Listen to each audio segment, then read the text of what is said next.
আজকে আপনাদেরকে এমন একটি মজার ভর্তা তৈরি করে দেখাবো যেটা একবার খেলে বারবার খেতে চাবেন। আর আমার বিশ্বাস এটা আপনাদের কাছে অবশ্যই ভালো লাগবে।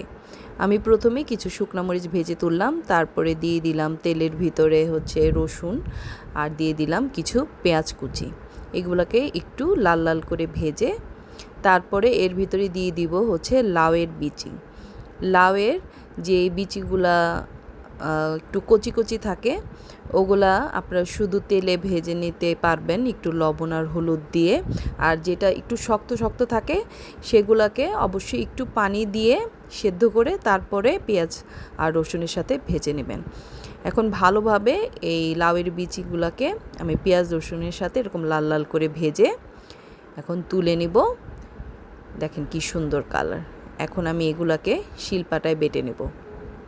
একবার খেলে বারবার খেতে যাবেন।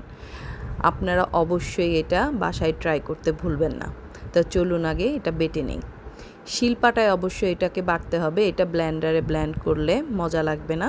প্রথমে আমি এখানে শুকনো মরিচগুলোকে বেটে নিচ্ছি, কারণ লবণ আমি আগেই দিয়ে দিয়েছি, এই কারণে এর ভিতরে আর কোনো লবণ অ্যাড করছি না, আর কোনো তেলও অ্যাড করব না, কারণ তেল দিয়ে ভালোভাবে আমি ভেজে নিয়েছি। এই যে দেখেন সব বাটার পরে কি লোভনীয় লাগছে। তৈরি হয়ে গেল লাউয়ের বিচির ভর্তা। আপনারা অবশ্যই বাসায় ট্রাই করবেন এবং আমাকে জানাবেন কেমন লাগলো।